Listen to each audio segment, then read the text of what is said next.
Ladies and gentlemen, welcome to Logical, Plausible, Probable. I'm your host, John Maddox, and tonight we're having another stream you just won't want to miss. If you got what it takes, click that link, but prepare yourself, for this arena is not for the weak. Now, let the mental combat begin, but always make sure your arguments are LPP. Greetings, ladies and gentlemen. Welcome to this late night stream where we're hopefully going to have some fun and frivolity, as apparently the code argument has been defeated and I don't know what I'm talking about. And some dude named Larry Fulkerson can put me in my place. So, Larry, the link has been sent to you. It's now pinned in the side chat. Come on, buddy. Get in here and let's get it on. But before he comes on in, what's up to everybody in the side chat? Appreciate you coming in late night. I think we got some Nunkas in the house. Kajaro's here. Gamers, what's going on? How are you? Good to see you. Yeah, gamers, it's Larry Fulkerson. The other day, I'm going to review his little comments and stuff and see, you guys can help me understand how I got completely obliterated and just don't know what I'm talking about. But yeah, he dip, dance, ducked, and dodged until finally issuing this very long response that was hilariously bad and just showed beyond all doubt that the guy didn't understand the argument. He's still thinking in like higher level language context, and just the category errors in the supposed defeaters were off the charts. I mean, it's just priceless. And I'm really hoping that he will be I'm really hoping he will join, because I said I was going to do the review, and I said he could come and defend himself, and then he demanded a link in bold in comments, which I sent, and now a link is pinned. So we'll see if he's willing to come on in and defend himself, and explain to me how I just do not understand all this stuff. So without further ado, let's just get into it. We'll see if this guy shows up. It's getting late. So the other day, I get a notification, and this dude says, let me zoom in real quick. So there can't be any oh, you hid what I said or misrepresented me, all that kind of crap that we get from the Evos. Okay. So he says, this is, by the way, folks, this is about the code argument video I did almost 2 years ago. Okay. He says, this would have been a much better video if he had known what he was talking about. As it is, it's clickbait. Interesting. So I responded, you claim I don't know what I'm talking about, but don't substantiate your position with anything specific. Are you going to be a typical atheist troll who can't actually back up their accusations? He responds, what is it that makes you think I'm an atheist? Okay, ladies and gentlemen, how many times have we heard an atheist claim that my argument is, clickbait, it's a bunch of crap, junk, yada, yada, yada. And how many times have we heard from the atheists that here on YouTube that I don't know what I'm talking about, that I just don't understand it, so on and so forth. So, I mean, hey, maybe I'm wrong. So, substantiate. Okay. So I respond, based on previous interactions with people who claim I don't know what I'm talking about, probability would lean that direction. If I am wrong and you're not an atheist, I will retract that position. Feel free to clarify. However, you have still not substantiated your position that I don't know what I'm talking about. And since that is a very common tactic for atheists, or from atheists on YouTube, you are giving greater evidence that I am correct in my original assumption. But again, perhaps I am wrong. Either way, regarding the video you are commenting on, please substantiate your claim that I don't know what I'm talking about regarding the code argument. Now, here we go, folks. Here we go. The standard atheist talking point on YouTube.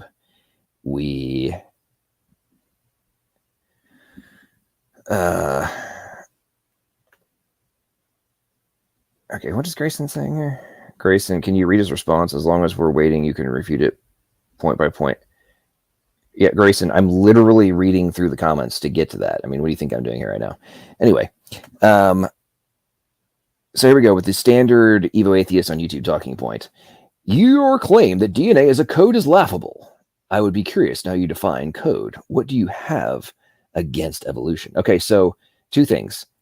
In terms of the code argument, the code argument has nothing necessarily to do with evolution, number one. This is in regards to the necessity of a preceding intelligent agent. Whether or not prior to the formation of the code, you need an agent, but what can happen after, could evolution be possible post completion of a biological system? Okay, that's an entirely different point. Okay, moreover, again, your claim that DNA is a code is laughable. Okay, so obviously, this is yet another clown show who doesn't understand the differentiation. And ironically, in the argument, in the video, I never say DNA is the code. I specifically said genetic code on purpose. When I wrote the stupid script and I wrote the argument, I did it on purpose to not allow ridiculously ignorant Evo atheists to be able to, defeat it or go, you said DNA. Therefore, I mean, it's like, come on, man. Let's honestly think about this. Okay. So I respond. So obviously didn't pay attention because I specifically talk about the genetic code, not just DNA in general. Do you even grasp the point being made there? If no, then your opinion is laughable and just showcases astonishing ignorance from yet another troll who is very likely an atheist, ... So see here, ladies and gentlemen, we've had multiple back and forth. He still has not clarified whether or not he is or is not an atheist. He responds to stuff, but then anyway. Okay, so time goes by. I respond. I issue a comment back, so he doesn't respond to me, right? I said, so if you talked a big game and now run away. Ladies and gentlemen, he responded so quick to this. What makes you think I have runned? I obviously it's a typo, but I have run away. I don't know, because you haven't substantiated whether or not you are or not an atheist, and you haven't responded and provided any kind of substantiation to your claim that I am nothing but clickbait and don't know what I'm talking about. All right. That's my response. LOL. Well, you hadn't responded after talking a big game, but you've been able to respond to my last message. So are you actually going to back up your original claims? Nothing. So no actual response. Here we go. Now, here we go is the response. I'm hoping this guy will show up. I mean, okay. So by the way, folks, just so you know, I'm going to scroll to the bottom here. So, okay. So 28 minutes ago, I'm about to do a review of your argument. Feel free to come join and defend yourself. He says, a link, please. I respond with a link. Okay. So I don't know if this dude is here. Let's check the side chat. Let's see if Larry Fulkerson is in the side chat. Because, buddy, there's a link for you to... doesn't seem to be in side chat. Well, buddy, there's a link for you if you want to come on in here and, showcase. I don't know what I'm talking about. All right, so let's get back up to... All right, okay, an actual response then. Your premise 1 says all codes require arbitrary values being assigned to represent impulses, signs, and symbols. The response. Actually, to be responsive to actual real-world conditions, values are held by value containers called variables and can never be arbitrary. They must hold values that actually represent real-world conditions. An arbitrary value, whatever it is, can hardly be thought of as useful and could lead to loss of life if the degree of accuracy is too lax. An accuracy close to 1 part in a million is usually close enough for government work, although some applications require more accuracy than that. Okay. Okay, so I'm assuming he's talking about container variables like in Python or things that are further up the food chain in the higher level languages. Okay. What I'm talking about in regards to the codes requiring arbitrary values being assigned to represent impulses, signs, and symbols, that is for the alphabets and the code tables that are being created that are then going to be later on used to create value containers if you are, in programming later on. Okay. So we're talking about the underlying root necessities before you can even get to that stuff that you're talking about, that you're claiming I don't understand and don't comprehend. And I'm being clickbaitish with, actually, dude, it seems that you're either unaware of what's actually going on in the preceding stages, or you think that I'm so ignorant that I won't be able to call you out on how ridiculous that supposed defeater is. Yeah, bro. So I'm talking about things such as, okay, what are the zeros and one values that are going to be used in ASCII or Unicode to be equal to letters? And then obviously from the signs, impulses, and symbols and such, we're talking about, like in this context, computers, we're talking about the voltage that's going to be on or off in order to represent the 0 and 1. Okay. And then the strings that have to be computed in order to be equal to these things. And you get into string extensions on the machine code level to ultimately result in higher level functions down the road. Okay. We're back down at the root level, bro, not at the higher level that you're talking about. So, in regards to the arbitrary aspect of it, it could be anything. The values that are assigned to be equal to each other can be anything, unless you're going to sit here and argue that the selection of the sequence of zeros and ones to be equal to A, B, C, D, E, F, G, et cetera, 1, 2, 3, 4, 5, unless you're going to sit there and argue that those sequences are something other than arbitrary and could have been whatever. I don't really, man, I'm sorry, but you have not defeated me, and you're showcasing again that you don't understand the actual points that are being made here. Okay. Your premise 2 is code values and syntax must be determined before information can be encoded, transmitted, and decoded. His response, not true. Information can be sent and received without any metadata to accompany it. NSA does it frequently. Entire messages can be zipped up, compressed, and sent in chirps, radio traffic that lasts less than 1/100th of a second. What the receiver does with the message actually out of the hands of the sender. Control of the message goes only one way, outbound, and control is lost when the message leaves the antenna. Okay. Oh man, it blows my mind how people cannot, like, the level of the baseline fundamentals of communication are just so lacking. And I'm assuming, based on this guy's, knowledge here and the points he's trying to make, that he has some level of education in the topic. But it's like, you're like 5 levels up. Okay, so let's just think about this for a second. Entire messages can be zipped up, compressed, and sent in chirps. Radio traffic lasts less than 1/100th of a second. Let's just analyze that sentence. Okay, entire messages can be zipped up. Bro, what is being zipped up? I mean, you have to have encoded information that's being compressed, genius. You have to have pre-existing syntax that is being zipped. I mean, if you don't get this, okay, so you can't compress a message that's being sent unless you have the code logic for the compression and you know what you're compressing. Because ultimately, on the other end, the receiver has to be able to decompress and unzip the file, and then be able to interpret the file based on a knowledge of the syntax that that message was sent in. I mean, this is a basic, dude. This is a fundamental basic of code logic. You have syntax, semantics, and pragmatics. Like, this is a baseline fundamental. And okay, so let's continue on. So what the receiver does with the message is actually out of hands of the sender. Control of the message goes only one way outbound, and control is lost once the message leaves the antenna.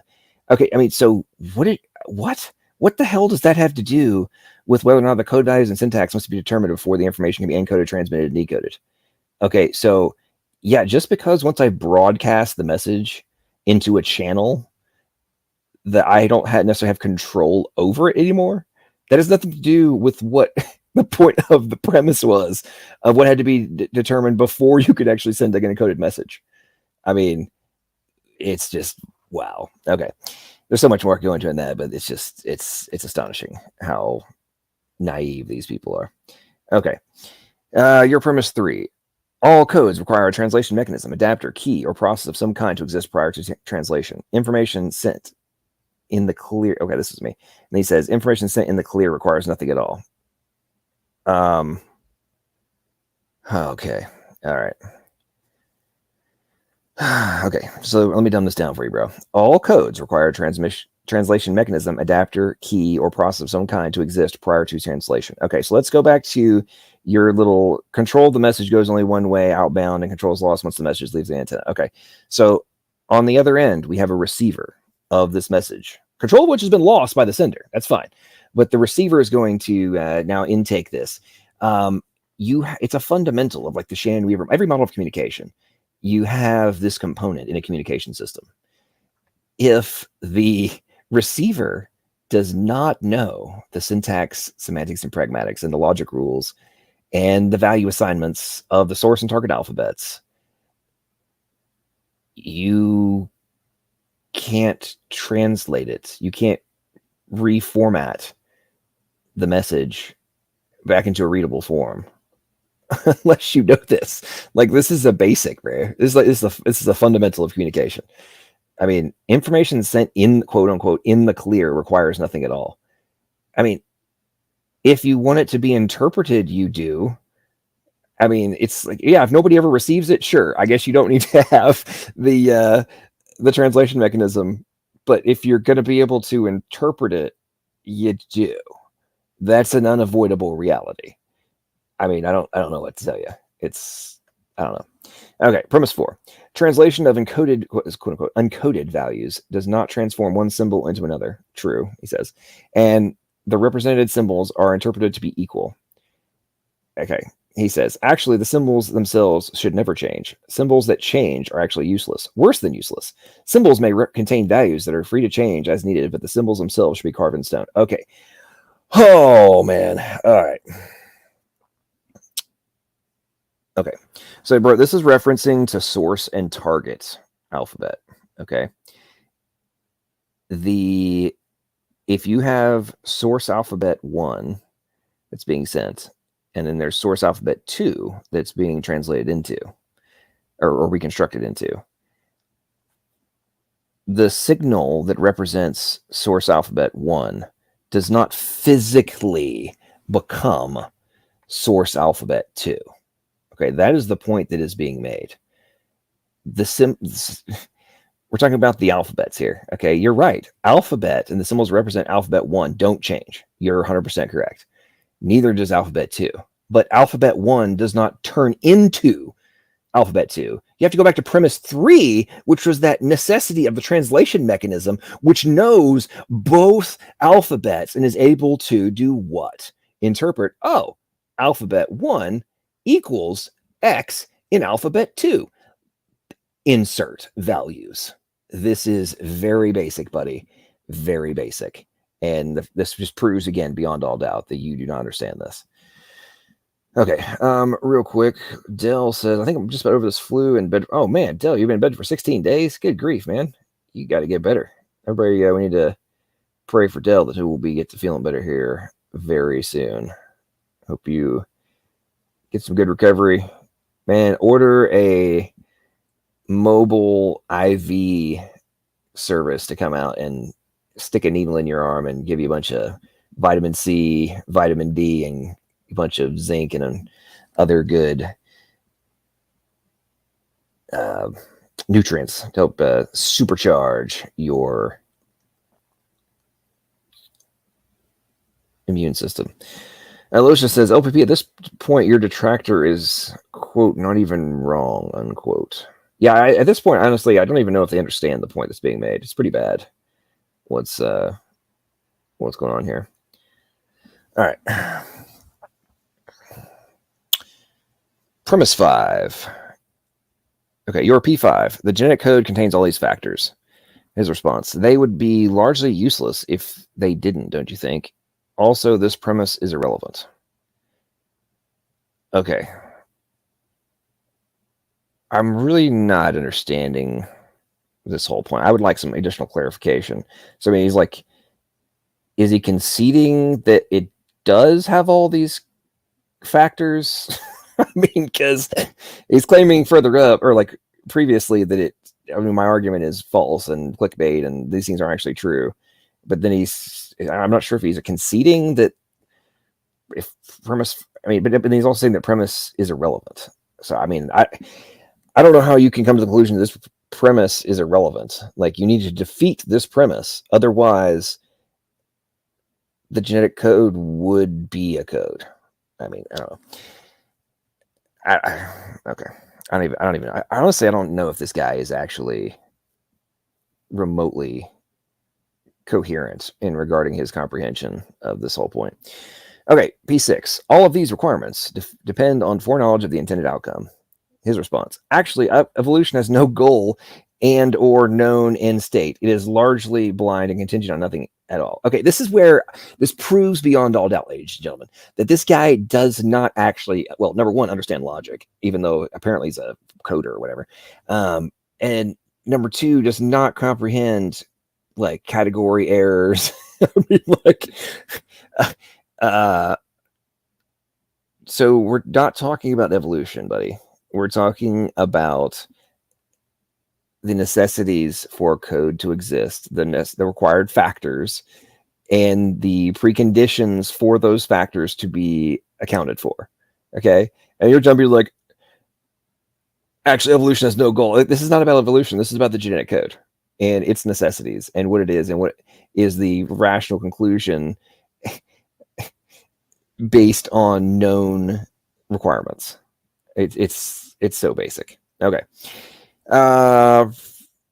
Premise 7.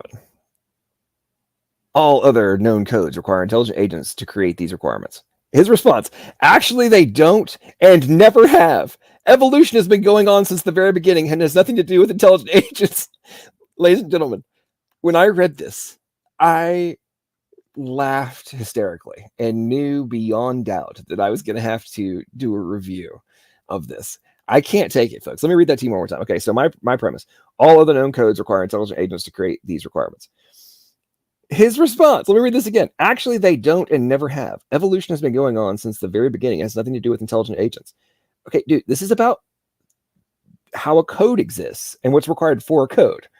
Okay, so are you now claiming that because evolution has been going on since the beginning and has nothing to do with intelligent agents, that all other known codes have not required intelligent agents to account for value assignment, source and target alphabets,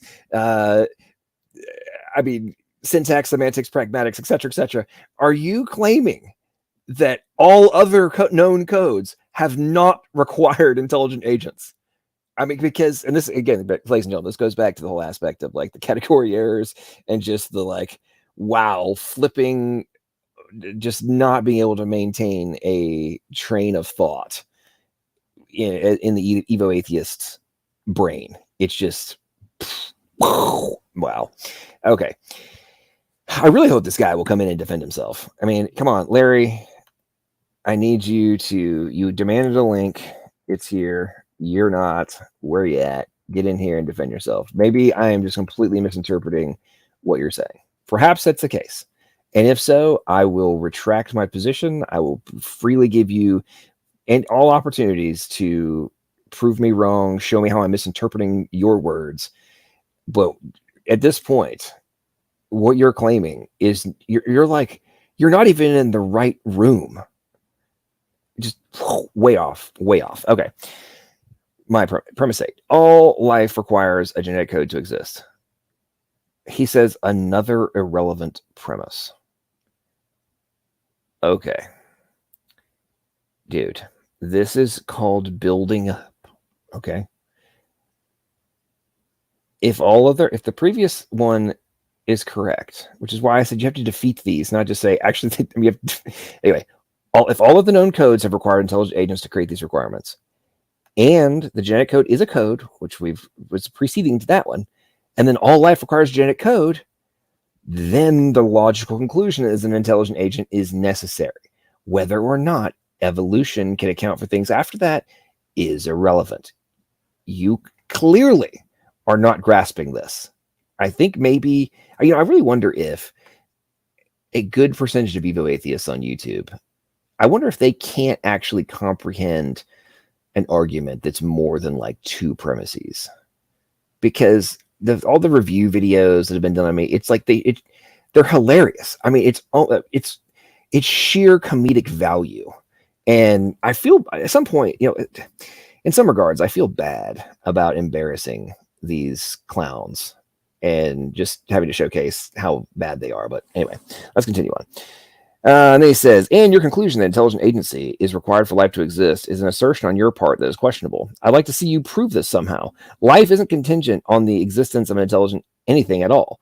Life started in the very beginning, being contingent on the laws of physics and chemistry and nothing else. At all, ever. Intelligent agency isn't required for very much at all. Certainly isn't needed for the creation of the universe. Okay, there's so many things on this. Okay. And your conclusion that intelligent agency is required for life to exist is an assertion on your part that is questionable. Okay, dude, the whole argument that you clearly didn't grasp and sure as heck did not defeat is what was being questioned. Okay, and I was substantiating based on the known requirements for code, i.e., and then for the genetic code and needing an intelligent agent. You didn't defeat that. So you proved this somehow. That's the point of the argument that you didn't defeat. Okay. Life isn't contingent on the existence of an intelligent anything at all. Life started in the very beginning being contingent on the laws of physics and chemistry and nothing else at all, ever. Bro, that is an extraordinarily strong assertion on your side of the equation.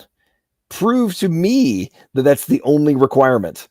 Like, we have no idea how it happened from a purely naturalistic explanation. Okay, so you're making a very strong assertion that it was only contingent on the laws of physics and chemistry and nothing else at all, ever. And then the following sentence, which cracks me up. Now let's jump from abiogenesis. Let's jump over to cosmology. Intelligent agency isn't required for very much at all. Certainly isn't needed for the creation of the universe. Well, I guess you just can completely, with that sentence, bro, you have defeated, the cosmological arguments and questions for all of philosophy, science, and all of humanity. In one sentence, you have just completely decimated any and all substantive arguments that have ever been made in relation to whether or not intelligent agency is necessary for the existence of the universe. Wow. But the preceding sentence, though, really gets me. Intelligent agency isn't required for very much at all. There's a lot that we can prove and know definitely necessitates intelligent agency. And everything about us, what's enabling us to have this this back and forth via text right now, be in conversation and using my voice, everything that surrounds us in modern society proves that there are things that 100% necessitate an intelligent agent.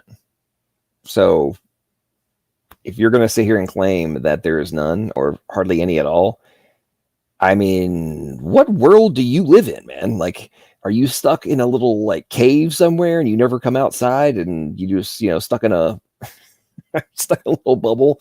Oh man, so good. Okay. It goes on. There is scientific theory that says if any intelligent agency ever figures out what the meaning of life, the universe, and everything is, then there is a quantum process that will immediately convert the entire universe into one that is much more mysterious. There's another scientific theory that states that this has already happened. Yes, we're getting into the simulation hypothesis, all these different things. Okay. Okay, bro. If we're operating inside of a simulation and the singularity has taken place, that in and of itself would have necessitated, let's say that's true, that would mean this current state of existence would have necessitated a preceding intelligent agent. Do you think through anything that you say? Let's read your preceding sentence of this paragraph. Intelligent agency isn't required for very much at all. Certainly isn't needed for the creation of the universe. Next sentence. There is a scientific theory that says if any intelligent agency ever figures out what the meaning of life, the universe, and everything is, then there's a quantum process that will immediately convert the entire universe into one that is much more mysterious. There's another scientific theory that states that this has already happened. Yes, and those theories, we've created this new simulation in where it's like if the people in the future have reached that point and now we're in the simulation. Therefore, that means preceding intelligent agency. So, did you think that through? Obviously, you did not. It's blowing my mind, folks. It blows the mind. So I responded, thanks for the response, ... And I was laughing so hard. And I said, this is so hilariously bad. You've just earned yourself a stream to explain how yet another individual on YouTube doesn't even understand the basics, yet thinks they have totally defeated the argument. Seriously, are you trolling me right now? Ladies and gentlemen, in the stream, does it seem like it's a troll? It's so bad. It's like there's very minimal coherent thought. And so bad. But look at this response. I would be curious to know what it is that you find hilariously bad in my response. Too many big words? Ladies and gentlemen, what big words were used in this entire response? I don't see a single big word. The biggest words were in what he copied and pasted from my argument. He didn't use any big words. Where are your big words, bro? Seriously, where are your big words? Because there is none.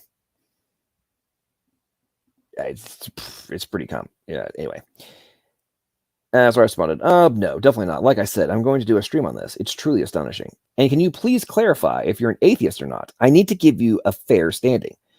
By the way, it's hilarious that you are obviously describing things from several layers up rather than the root level. It's so incredibly common, but so incredibly pathetic.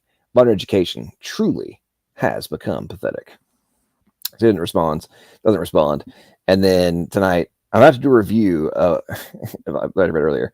Then he says, "A link, please." There's the link, and this guy is not here. He has not come to defend himself. I don't know what's going on. So, Larry, if you are, maybe you're,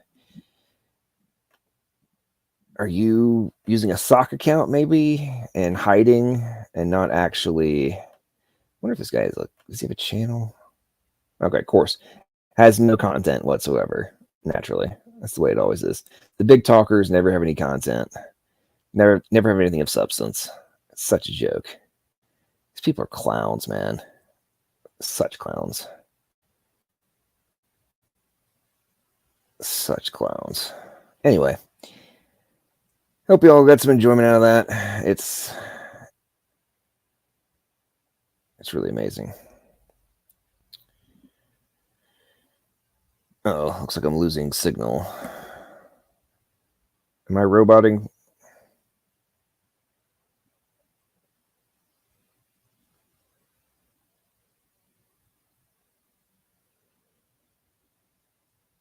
Oh, thanks so much. Jamie comes out of nowhere with a super sticker. Appreciate you, man. Thank you so much for that. Hope you've been well. Where did that go? Yeah, let's see. Is Larry in the side chat? Oh. Come on, Larry Fulkerson. I want. Are you here? Are you not here? Come on in. Oh, another super chat from Diamond from Jamie. What's up, man? Okay, well, I guess Larry's not going to join, so I may. Let's see. If anybody wants to hop in for discussion, link is pinned. Go ahead and click if anyone wants to come in and have a quick discussion. I'm probably going to wrap it up. I may go. Let's see, like. I'm up for like 35 minutes of open discussion if anyone wants to hop in and talk. But yeah, so folks, I don't know what to tell you. Apparently, I've just been utterly defeated, destroyed. The code argument has been debunked, and I am a purveyor of clickbait and do not understand what I'm talking about. In line with that, I guess we need to just, for quick review, showcase how it's proven beyond all doubt that I just don't know what I'm talking about, and nobody else takes this position. Is the genetic code really a code? It is a code. It's definitely a code, but nevertheless, there is no problem in saying that DNA would be a code in just the same kind of way as a computer code. It certainly is a code. You can read it as a code. You could even transcribe. I think I put this in River Out of Eden. You could even transcribe a book into DNA letters, and you could read it out again. You could preserve it in DNA. That's how code-like it is. It really is completely code-like code. A digital code is merely quaternary rather than binary.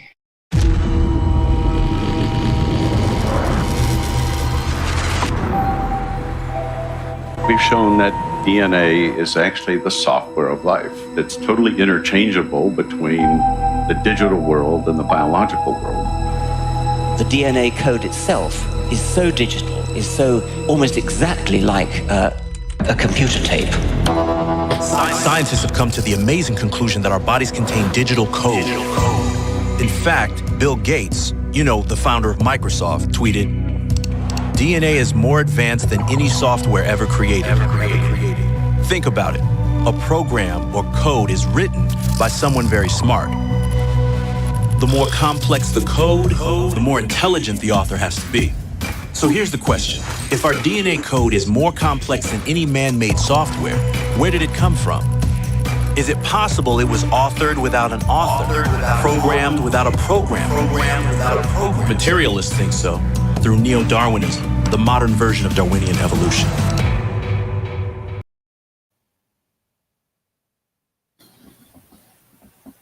Yep. Nunk says, I love a good quote mine. Well, there's so many more quote mines that can be done from papers on the entire topic. The entire purpose of the entire paper is that it is digital code. Let's go with this. This is the reason why I love biology, though. Biology is self-assembling nanotechnology with a built-in programming language. No other nanotechnology has this. This is really important. I think the core idea behind synthetic biology is that biology is fundamentally programmable because it runs on digital code in the form of DNA. And we can read that code with DNA sequencing. We can write that code with DNA synthesis or DNA printing. And if you can read and write code and you have a machine that'll run it, which is sort of how we saw a cell, that's programming, right? And you could ask, oh, you know, how expensive is this? How reliable, Jason, is it to program cells? Those are fair questions. But is biology fundamentally programmable? The answer is yes. That's inarguable because it runs on code that we can read and write, all right? So DNA it's an identical process to computer codes. And it's very interesting that, you know, ideas about computers developed early in the 20th century, and, you know, Claude Shannon comes along in 1948, and DNA is discovered in 1953, and when we start unraveling DNA, we find out that this incredibly sophisticated communication system has been around for 3 billion years. And we just discovered the communication theory that explains it. That's right. Okay, and so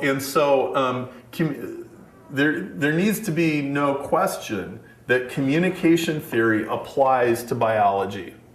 Okay, all of these concepts can be applied to DNA. Is that debated anywhere? Only among people who are ignorant, frankly. Okay.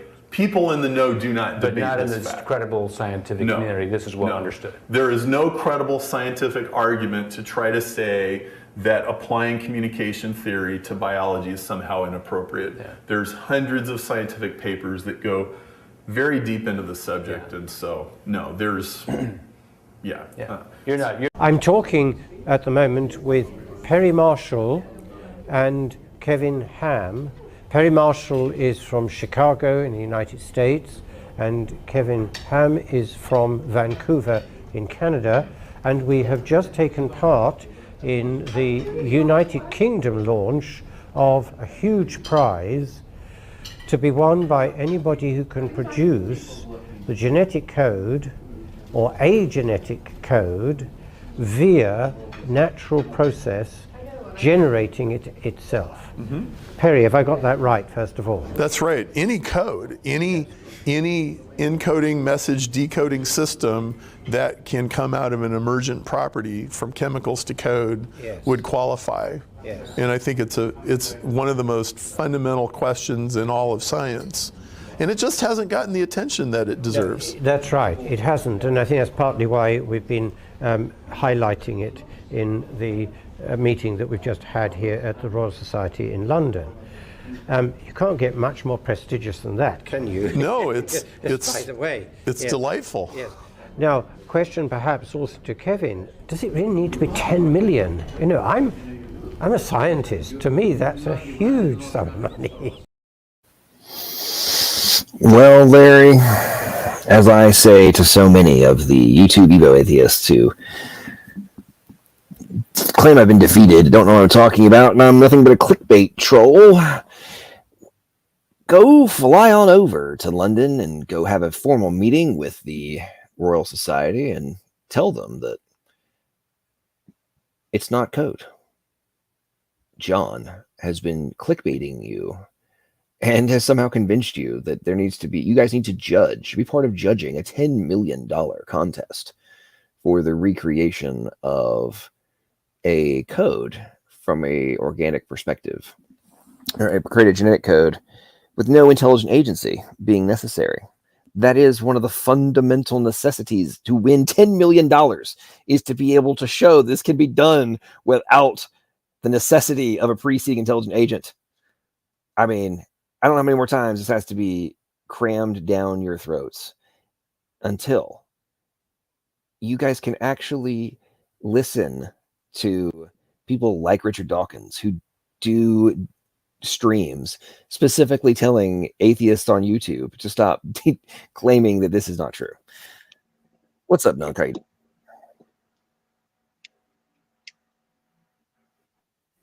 Nunk, you're in the stream.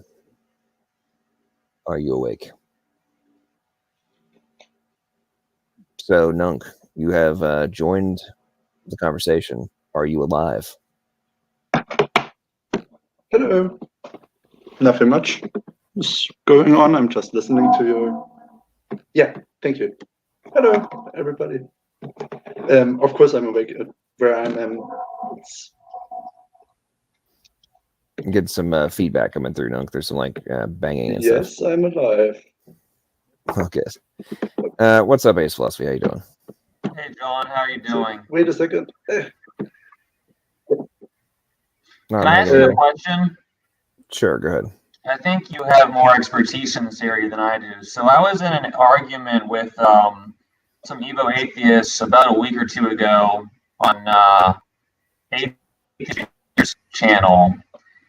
And I made the claim that proteins, which are basically chains of amino acids, can't form in water because the bonds between amino acids don't happen in aqueous environments. And then they said that that's not true, and I made that up, and I wasn't able to confirm it. Do you know if that's true or not? Whoa. Hey, Nunk, you're making a lot of noise in the background there. Put you on mute. So there's a variety of issues on that. So there's now a claim that they have solved the water paradox. There's a claim for this. However, from a very, very recent paper that, we figured out a way to make this happen. But there's a heck of a lot of additional variables that are required, like preceding things that must exist, which they don't explain how those could exist. Like, if you have all these things, then we can do it in a water environment. Yeah, but they don't explain how those things that enable something to happen in the aqueous environment came to be. Yeah, exactly. Yeah. So my understanding was that, like, the paper I was presented with was from 2019, I think, that they basically claimed that they created an experiment which demonstrated it's possible theoretically, but that they had basically preloaded it with all these other conditions which weren't realistic, which then allowed for the result they observed. But there's no reason to suppose that would just happen unless there was some intervention by an intelligent agent. Is that correct, more or less? Yes, that is correct. And this goes back to that last little video clip I played from the Royal Society. That $10 million is not been claimed. There's been a bunch of submissions, and there's hundreds of teams of researchers around the planet that are engaged in trying to win that $10 million. But it's not been claimed. So all of the arguments that they have somehow like solved these problems are no. If they had, and they had figured out how to do all these things and how we're going to like make all these things in, prebiotically plausible environments and all this kind of stuff, if they'd actually done it, then there would be way there. Well, number one, you'd have things like genetic codes would already been created, because the water paradox is a problem for DNA and RNA as well, right? There's all sorts of issues in terms of what kind of reactions can take place in regards to them as well. So there's so many problems, and it's just like in regards to like the arguments in favor of God and such, how the atheists on YouTube love to be hyper nitpicky and like focus on the definition of one word out of an entire paragraph versus the totality of the paragraph. It's the exact same thing they're doing with like trying to explain how life exists. I can come up with a hypothetical where this little thing with a bazillion different variables that aren't actually plausible in a real world environment, but because I was able to come up with a thing that might be able to explain this one little dinky tiny little sliver, therefore the whole picture exists. Like is accounted for. I was into a debate with T-Jump in it when he was explaining the origin of the universe, and he said that the basically matter is created by these quantum wave fluctuations, like creating matter from nothing. And when you look at the science behind this, what scientists basically see is, or they claim they see, I don't even believe it, but let's just give it to them. These subatomic particles arising in these quantum vacuum fluctuations or whatever they are. And and then the guy, the theist asked him, well, is this how the universe was created? And he was like, yeah, because we can imagine a scenario where this might happen and it creates like a bazillion atoms in the same second, and that creates the universe. And I was like, wow, that's really dumb.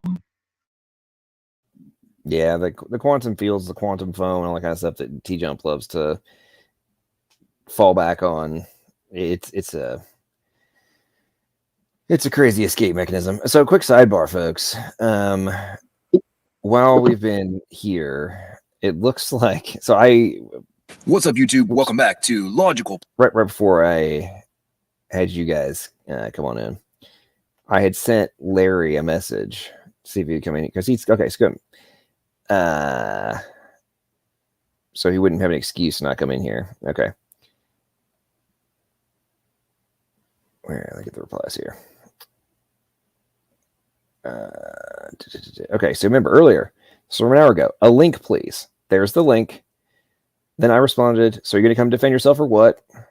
10 minutes ago, he says, we're about to find out, aren't we? So I just responded again, dude, the stream is happening. The link is pinned for you to come defend your claims. I don't see Larry. So, Larry, are you going to come in here and defend it or not? I don't want to hear any crap about, oh, you didn't have a chance to defend yourself and, debunk my claims, so on and so forth. You are informed. You know what's going on. You have link. And the link to join this literally has your name on it. It's pinned inside chat. So get in here and defend yourself. I'll kick everybody else out. You can come, defend your claims. Okay. What's up, Grayson? How you doing?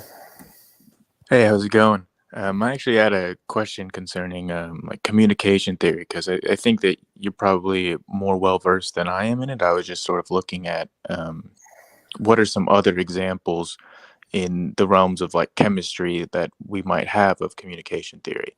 And I found a paper, I think from 2002 or something, that was analyzing chemical bonds from the perspective of communication theory and was showing that there was some alignment in predictions there. So have you ever thought about that, like chemical bonds from the perspective of a communication theory and how closely that would fit?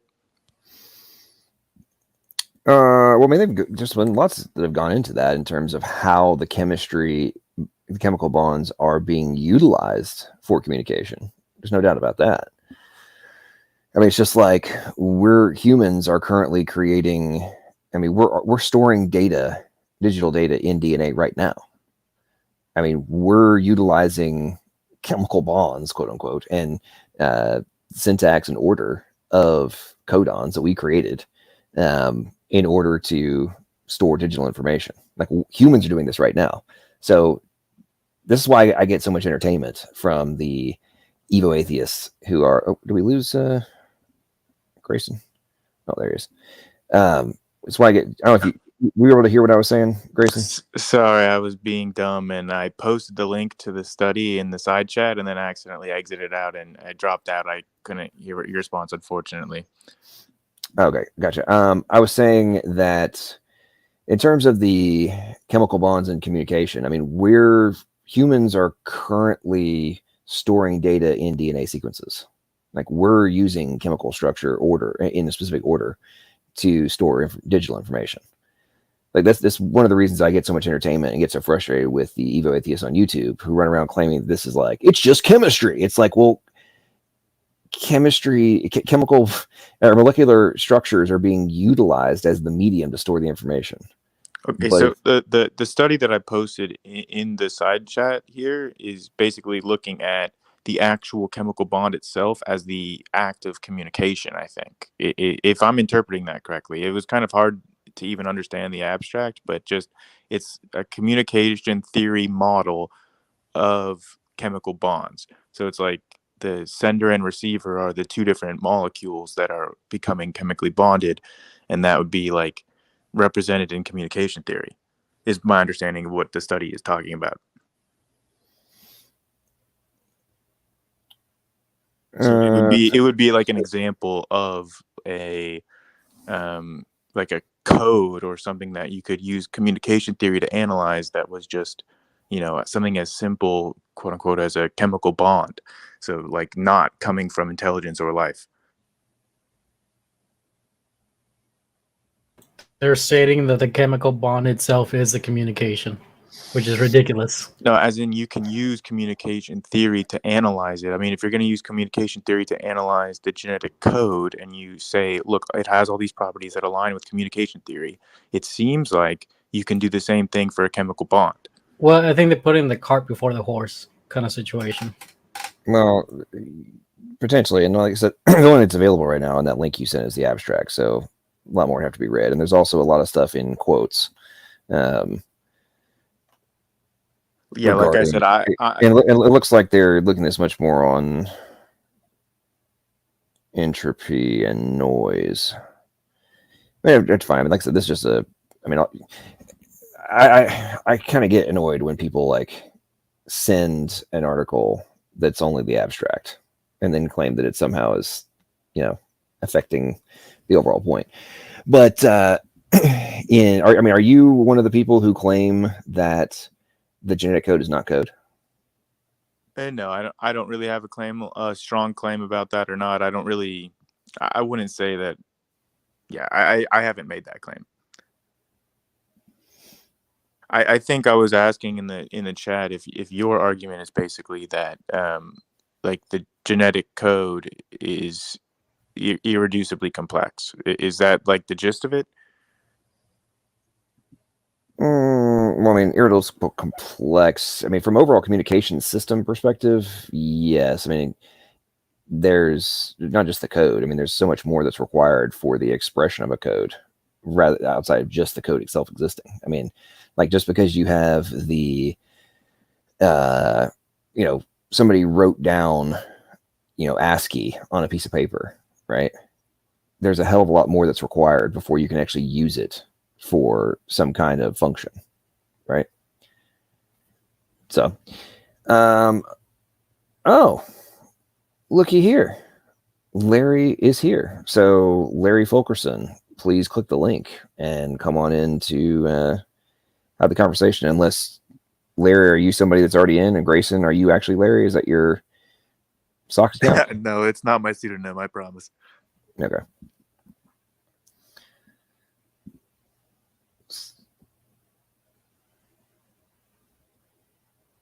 Let me so there's no excuse. Okay. All right, Larry. I have directly messaged you with your name on it. There's a link. All you need is a phone. You don't have to be on camera. You just got to click the link and come on in here. And if you join, I'll kick everybody else out, and I can have a one-on-one, and you can defend your positions. Larry, you literally click the link, and then it opens up your browser tab. The yellow link in the chat for StreamYard. Then you click a few buttons, and then you're here. And if you're going to sit here and act like you're the one who knows all about tech and code and whatnot, and I'm the one who's ignorant and you can't figure out how to click a link, then wow, that's He was just thinking relative. That's all. He was just thinking relative. But no, Grayson, in the context of your this little paper that you're doing here, even if you've got this in terms of signals, I don't think anybody would argue that these would necessarily be codes, because code, you don't have like what's being represented. Like, what's the source and target? Yeah, because you need to preset the code before you have the digits, the bonds. Could you explain what the equivalent would be in the genetic code, and that would help me understand the question? Oh, never mind. Okay, all right, everybody be quiet. Larry's. Hey, Larry, you need to mute the YouTube. Otherwise, we'll get a bunch of echoes. Okay. I unmuted you, Larry. You've got to mute the YouTube video now that you're here on StreamYard. That worked. Okay. All right, we get the echo down. I believe so. All right, awesome. All right, so welcome. Thanks for coming. Yeah. Guys, I'm gonna kick everybody. I'm gonna put y'all backstage right now, so just Larry and I can talk here for a second, since this is Okay. Yeah. him. Okay, so you want to? I don't know if did you listen to me debunking your debunking? I haven't watched your video yet. No. I just got here. Okay, so let's actually real quick. I'll just pull it up. All right. So you said, oh dang it, where did comments go? Well, first off, why did you claim that I didn't know what I was talking about and it was nothing but clickbait? I went through that in my diagnosis of your premises. Remember that?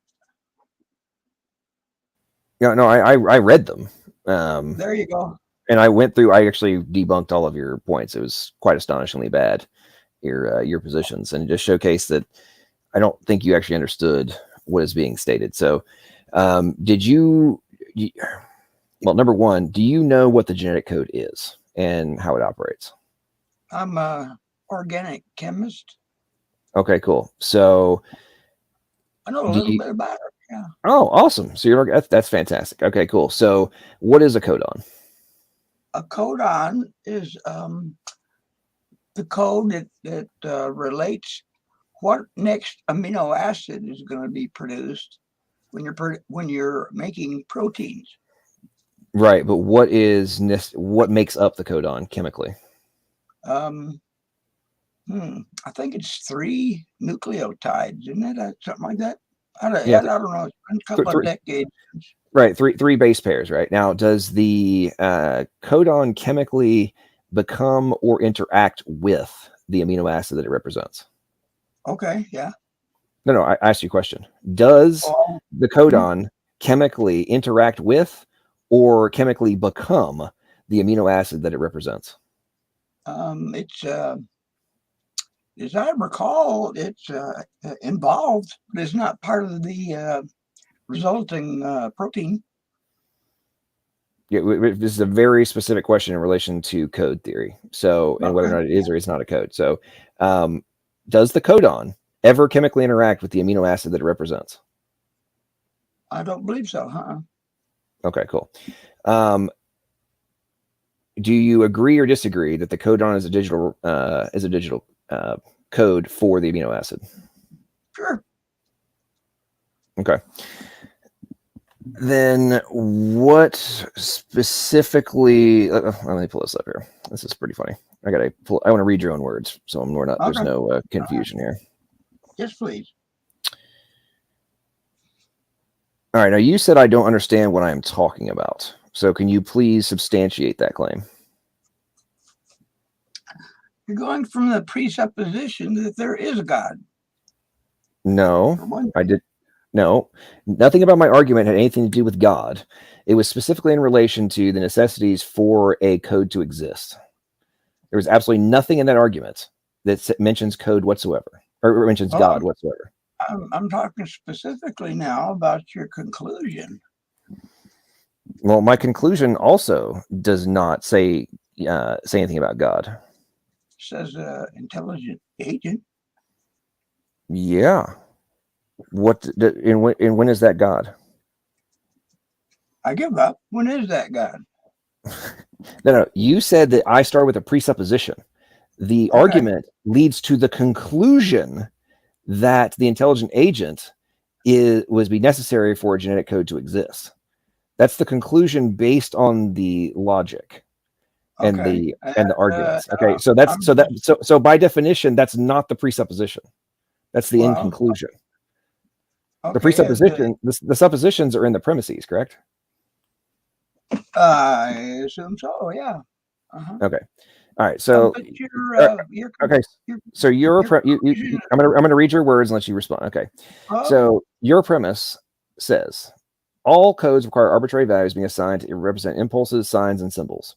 Your response, actually, to be responsive to actual real world conditions, values are held by value containers called variables and can never be arbitrary.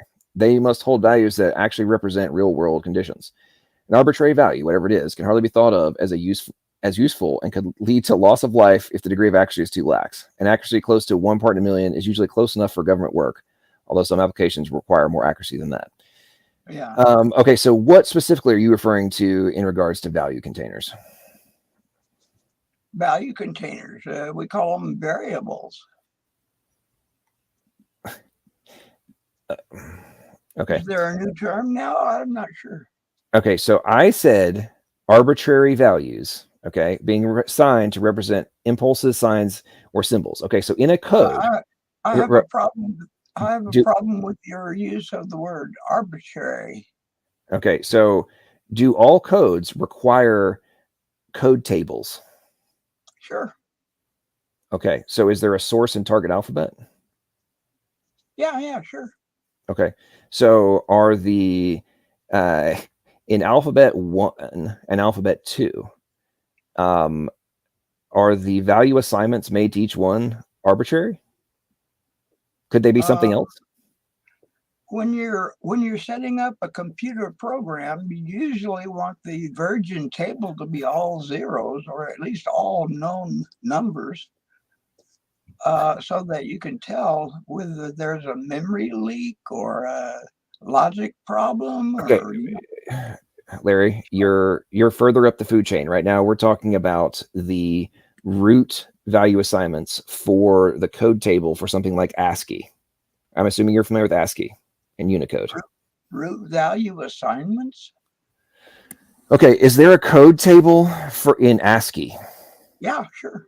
Okay, so are the order of the zeros and ones and the letters and numbers they represent, are those value assignments, are they arbitrary? Could they be other orders than the ones that were assigned?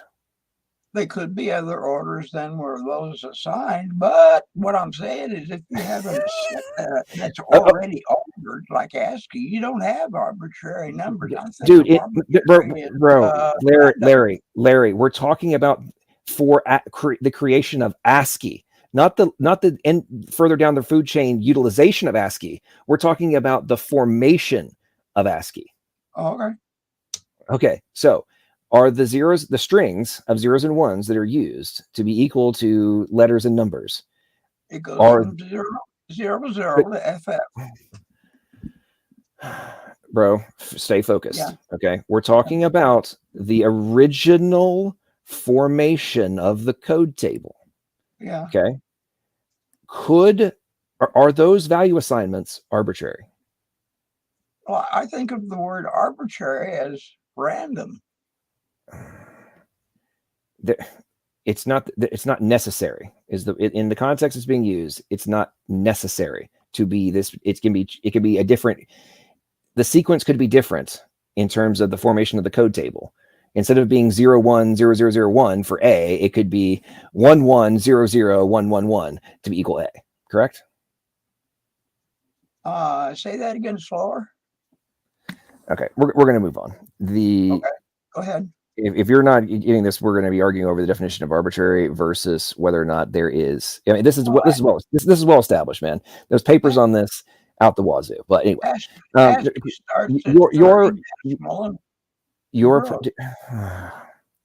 the code, all the values are assigned beforehand. And what was necessary for the assignment of those code values? What was necessary for the assignment of those code values? I give up. What is it? Was an intelligent agent necessary? Yeah, sure. Okay, cool. So you agree that the source and target alphabet code mapping value assignments could not have taken place without the necessity of intelligent agent? True. Okay, cool. All right, so you then go on to say, your premise 2 is code values and syntax must be determined before information can be encoded, transmitted, and decoded. You said, not true. Information can be sent and received without any metadata to accompany it. NSA does it frequently. Entire messages can be zipped up, compressed, and sent in chirps, radio traffic that lasts less than 1/100th of a second. When the receiver what the receiver does with the message is actually out of the hands of the sender. Control of the message goes only one way, outbound, and control is lost once the message leaves the antenna. Okay, what does your response have to do with the necessity of the code values and syntax being determined before the information can be encoded, transmitted, and decoded? Well, I was just talking about the receipt of it. Okay. You don't know what it is when you first capture it until you can look at it and see what, format it has, see if there are any identifying numbers, check, see if it's zipped up, things like that. Okay. You have to do that before you can decode it. Okay. Does whatever you receive, okay, in order for the decryption or the decoding to take place, does there have to have been, before it was sent, did the value assignments and the syntax have to exist before it was sent in order for something to be okay? Cool. So what is the point of your response? How are you debunking my point? You said not true, and now you just agreed with me. You said that the format needed to be known before the message was sent, I thought. Okay. And you can capture raw traffic off. Okay, before something can be encoded, okay, does the syntax have to exist before you can encode a message that has syntax? Yeah, sure. Okay, do all codes have syntax? Do all codes have syntax? I suppose they do. Yeah, all of them. Okay, so what are you claiming is wrong about my premise?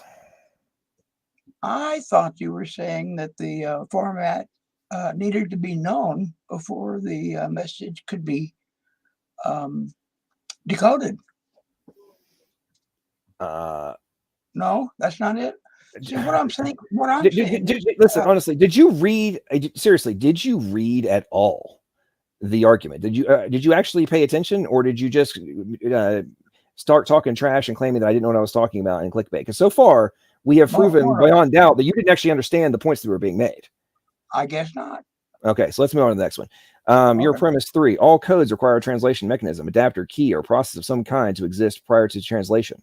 You said information sent in the clear requires nothing at all. Okay, so how does, in order for it to be translated, okay, how are you claiming that the mechanism to translate that understands the code tables is not necessary? No, I'm just talking about traffic that's sent in the clear. Needs no translation at all. You could just hear it on the radio. Okay, so even if you, oh my God. Okay, we're talking about codes. Okay. Okay. Yeah. All right. In order for a communication system to be able to recompile from source alphabet to target alphabet, does the translation system, or does the communication system necessitate a translation mechanism, adapter, key, or process of some kind to exist prior to the translation? Well, sure. But if you transmit something in the clear, there's nothing to be done. You just okay, but okay, clarify what you mean by in the clear. In the clear, you just say something in plain English, or whatever language your army is using. Okay, is what's being said in the language your army is using, is that itself not a code? Yeah, I suppose letters and words and all that kind of stuff. Okay, cool. So preceding you saying something in the clear, was all of the factors that have already been outlined necessary? You probably need to know how to read. Yeah, sure. Okay, so is premise 3 correct or incorrect? I'm not sure what you were substantiating there. That all codes require a translation mechanism, adapter key, or process of some kind to exist prior to translation being possible. Okay, I'll give you that one. Yeah. Okay, so You're right, far, I'm wrong. so far, have you conceded that all 3 premises we've gone through so far I am correct on? Well, if you want to, that's fine. No. I'm asking you specifically. I'm not Are gonna you argue with you. conceding? Are you conceding that I am correct? I'm not going to argue with you. No, I know. I want you to say yes, I am correct, or no, I am not correct. Okay, let's say you're correct. Okay. Go ahead. Premise 4. Translation of encoded values do not transform one symbol into another. You said true. And the represented symbols are interpreted to be equal. You said, actually, the symbols themselves should never change. Symbols that change are actually useless. Worse than useless. Symbols may contain values that are free to change as needed, but the symbols themselves should be carved in stone. Okay, so I have clearly substantiated that the source and target do not, like the source alphabet does not become the target alphabet. So what is the point? What are you claiming is false about my premise?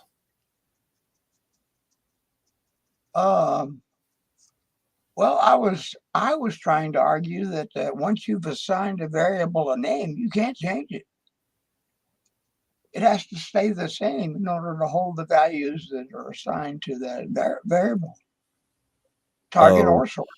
Okay, so but how does that defeat? What is that? What is the relevance to premise 4 and it being defeated? Because I'm not saying that it would change. I'm saying that they have to exist and they don't change. Right? My premise literally says that they're not changing into something else. They are staying themselves, but there's they're recognized as being equal to each other. What do you mean equal to each other? Oh, dude, in ASCII, is a sequence of zeros and ones equal to letter A or B or C or D, etc.? Oh, sure. Okay, cool. So do the zeros and ones become A, or are they recognized to be equal to each other? This sequence of zeros and ones is equal to the letter A. I'm not sure I know what you're saying. I mean, okay. Are you? Let's say you're right and go on. I mean, this is hilarious. Okay. The genetic code contains all these factors. You then say they would be largely useless if they didn't, don't you think? Also, this premise is irrelevant. Okay. Please substantiate that.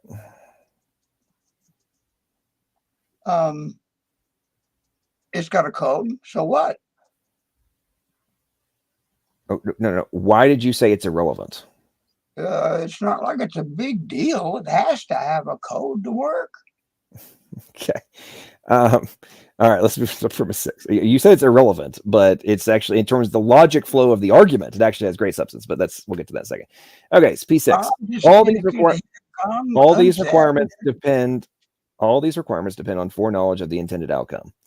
Okay, this is premise 6. I'm gonna read it again. All these requirements depend on foreknowledge of the intended outcome. Your response: actually, evolution has no goal and or known end state. It is largely blind and contingent on nothing at all. Okay, how does that defeat the necessity for a code? Evolution doesn't know where it's going. It has no goal. It has no end state. No. We're not talking about the end potential application of the genetic code. We're talking about the formation of the code itself. Okay. Formation of the code itself? The value assignments. Okay, so let's go back to ASCII. Okay. Okay. Yeah. Until you have the value assignments for ASCII already in place, and the communication. Well, I'm going to get the communication system. If you don't have all those value assignments and the syntax and the semantic value, the syntax created and the semantic values assigned and the pragmatic rules accounted for, how do you utilize the code? How do you utilize the code? I give up. What are you talking about? Utilize the code. Okay, dude. All of these are okay. The genetic code contains all these factors, which are the preceding premises, right? Okay. All of these requirements depend on foreknowledge of the intended outcome. No. Are you suggesting that the creation of ASCII did not necessitate foreknowledge of the intended outcome of how ASCII was going to be utilized? Oh, but that's true in that case, yeah.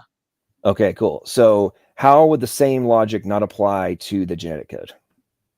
Because there is no goal for the genetic code to work toward. Okay, so there's no outcome. Okay, bro, the genetic Preferred code, outcome, the genetic code is not the genome. The genetic code is the 64 codon to amino acid value assignments. If you say so. I mean, this is a well-established fact and has been for decades. I'm not going to argue with you. Okay, so then why do you keep claiming that the potential utilization of the genetic code for the formation of biological systems for like organisms, what the heck does the potential utilization of it have to do with the root formation of it? Nothing.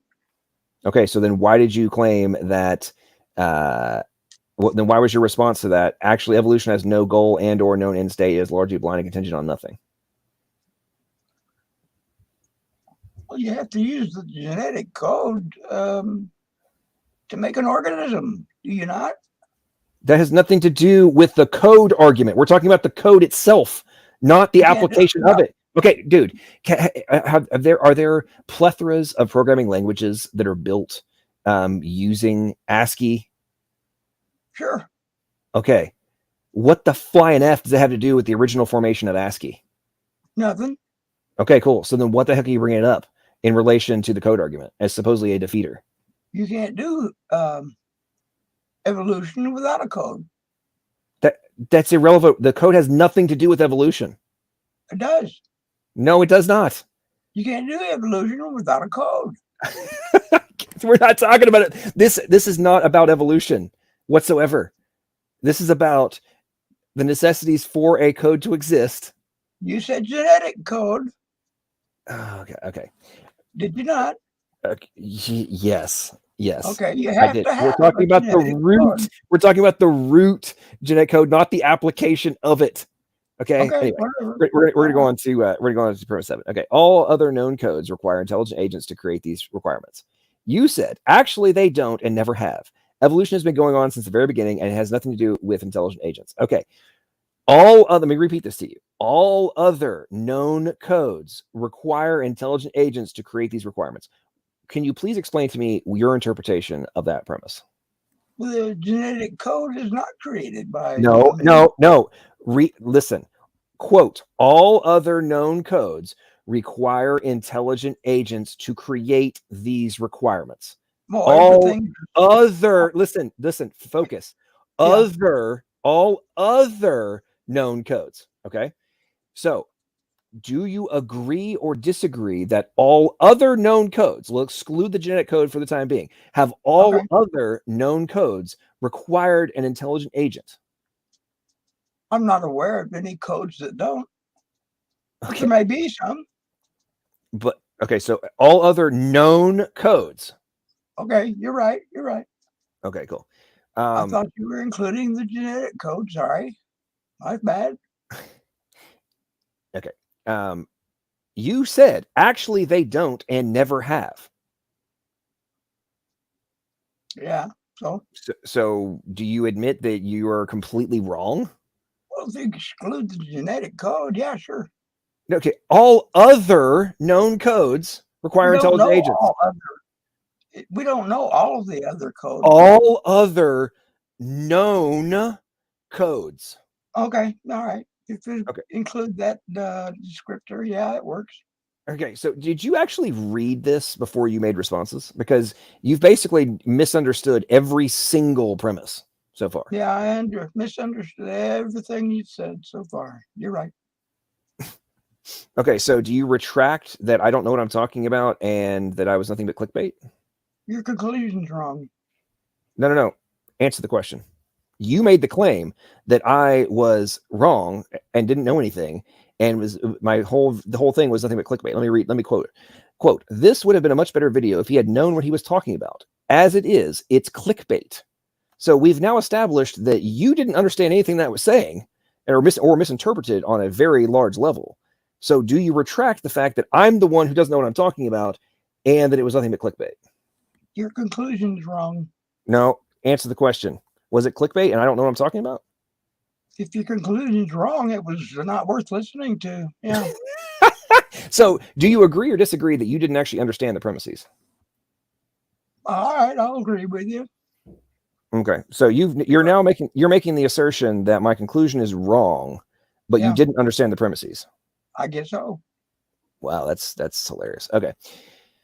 Wild? Okay, so all life requires a genetic code to exist. You responded. Another irrelevant premise. So do you agree or disagree that all of the known life requires a genetic code to exist? There are examples of living organisms that use a different code than we use, but yeah, they all use a code. Well, there's the universal genetic code, and there's some very, very minor variations in it, but it's and the variations usually are not in the DNA portion; it's in the mRNA translations where there's slight variations in the what the codons are equal to. So your response to that was another irrelevant premise. Please defend that. What was the original question? But premise? All life requires a genetic code to exist. Your response, another irrelevant premise. Why is that irrelevant? It seems to me that that didn't need to be said. It's like an understanding we all have. But okay, did you include that for completeness or something? I'm not sure why it was even there. Yeah, I mean, do you understand like propositional logic? I guess not. Okay. Okay.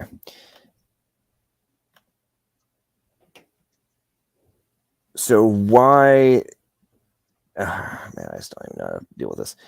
Okay. So we've established that you don't really understand the argument that was made. Is that fair? I guess so. Yeah. Okay. So the final conclusion was, therefore, intelligent agency is required for life to exist. So we have established that all other known codes have required an intelligent agent. Is that correct? All other. Yeah. Mm-hmm. Okay. Okay. Known codes. Yeah. Okay. And they all these other known codes require the same factors that the genetic code also has. Define factors for me, pretty please. Dude, it's all the other premises. Okay, all codes require arbitrary values being assigned to representative impulses, signs, or symbols. Code values and syntax must be determined before messages. Information can be encoded, transmitted, and decoded. All codes require a translation mechanism, adapter, key, or process of some kind to exist prior to translation. Translation of encoded values does not transform one symbol into another. The representative symbols are interpreted to be equal. Okay, like, do we agree that all of those factors are in existence in all codes, including the genetic all code? Codes? Even genetic codes? Yes. It's my understanding that approximately 4 billion years ago, the code was determined for RNA transcription. Had nothing to do with any intelligent agent at all. That's a faith statement that is what must have happened. Yeah, an now, assumption on my part. Yeah. Right. Okay. So, but that has nothing to do with whether or not the tRNAs, the ribosome, the polymerase, all the other transcription factors would be necessary for the expression of, well, both for the code to exist and for it to be expressed. I don't know that. How can you know that? Well, I mean, based on observation. Well, we know what we see now, but back then. Okay, so are you saying that billions of years ago that the source and target alphabets don't have to exist? That's true. They don't have to exist in order for a code to exist? True. True, they don't have to exist, or true, they do have to exist? The original RNA had no target. It's just a naked molecule. Okay. In order for the code to exist, does the source and target with the translation mechanism, must that exist before the code can be expressed? Well, sure. Okay, cool. So we have now established that all the same factors are necessary for all known codes, including the genetic code. Okay. All right. So, why then is it not a reasonable conclusion that if the intelligent agency is necessary for all of the known codes for this to exist, and all life requires a genetic code to exist that has all these same factors as all of the known codes, why would an intelligent agency being necessary not be a rational conclusion? Because it doesn't. You can't just make that claim. You have to substantiate that claim. Okay. About 4 billion years ago, the very first RNA molecule was just a naked molecule, had no target or a goal or end state it was looking for. It's just a molecule, that's all. And it does what molecules do according to chemical laws and physics and all that. What do you want me to say? It was just by itself. I mean, I want you to actually form a rebuttal other than making a just, no, this is what happened, which you just admitted you don't like is an assumption in a faith statement, correct? Okay, cool. So how is your faith statement a defeater to a logical argument about the necessities for known for codes? Well, if your conclusion's wrong, then there's something wrong with your argument. You have to defeat the logic. I mean, okay, if you can't defeat the arguments, then a baseline of logic is that the conclusion must be true. So you need to defeat the arguments.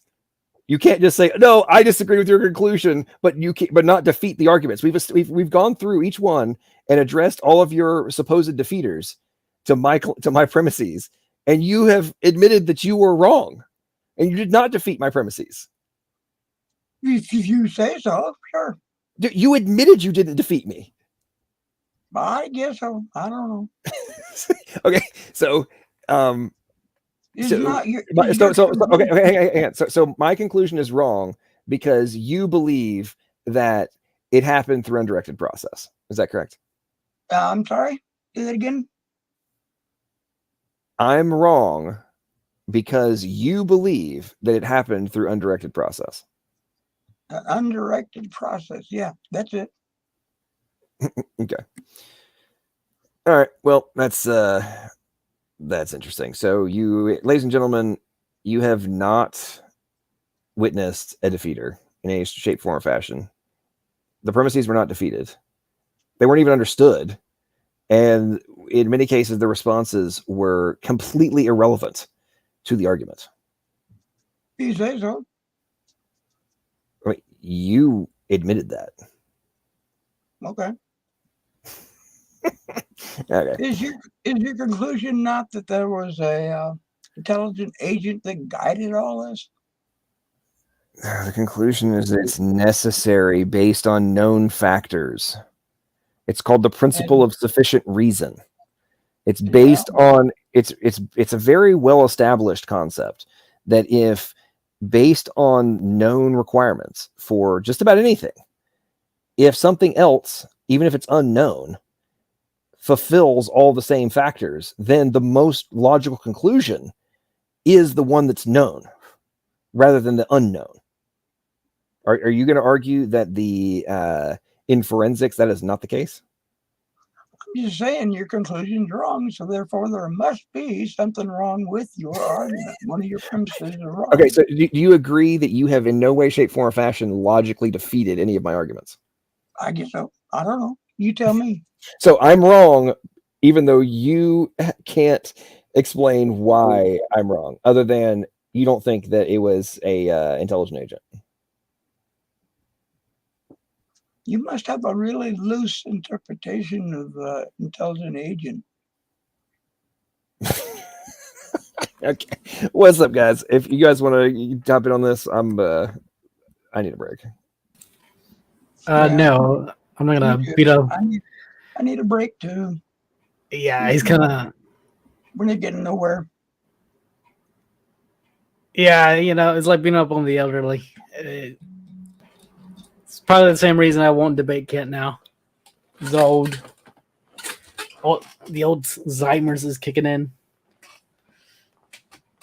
I mean, I don't even know what to say at this point. Yeah, I mean, like he's probably deep down a bitter. You may look like a sweet old man, but it's probably deep down a bitter old atheist. Yeah, he doesn't have long. He doesn't have long. He's gonna have to repent, but it doesn't look like there's much hope. Nuke, did you understand what the problem is with what you're saying in the chat, though? You don't seem to understand that proteins are very specific and they only have function in the presence of other proteins. So there's the chances that they've evolved. That's simply not true. Do you have any evidence for that? Okay, well, I'm obviously talking about the proteins which are used in living organisms. Okay, do you acknowledge that there are proteins that catalyze reactions between two non-protein molecules? So what? So then that demonstrates that what you just said is false and that proteins can exhibit function in the absence of other proteins. Yeah, but think about it this way. Even if you get one protein necessary for life, which is extremely unlikely to happen, it can only have function if the other protein that's necessary for its function to exist also exists. So there's really no chance of any functional.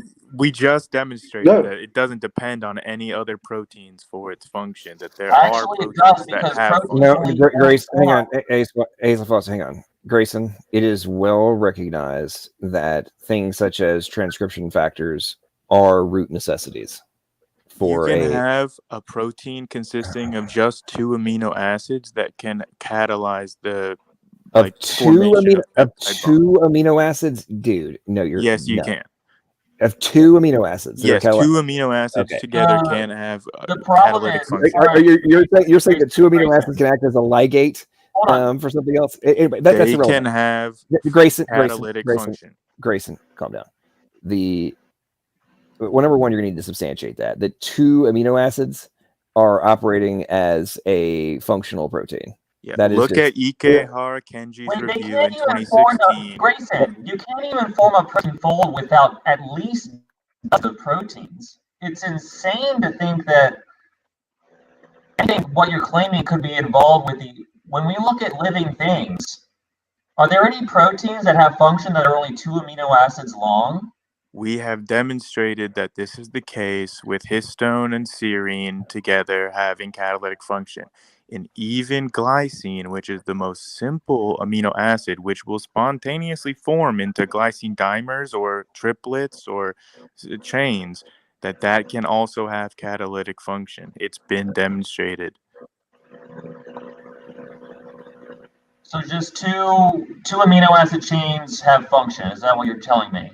Yeah, go look at Kenji Ikehara's review in 2016. It's an entire review of abiogenesis literature, and it will show you all the sources for this. Hold on, are there like Okay, Grayson. Hold on, hey, it's my room. Okay, Grayson. I'm gonna need you to go find this and bring it up, and because nobody actually views a 2 amino acid chain as being remotely coherent in relation to formation of macro level functional proteins. Whether or not it can, the 2 of them can they can react with other stuff is not create formation of a functional protein. Okay, it's way different. Go ahead, Anthony. Yeah, I wanted to ask you, when we look at living organisms, we can talk about theoretical possibilities all we want. do we see anything in living organisms functioning as a protein of 2 amino acid chain, a chain of 2 amino acids? Is there anything like that in a living organism?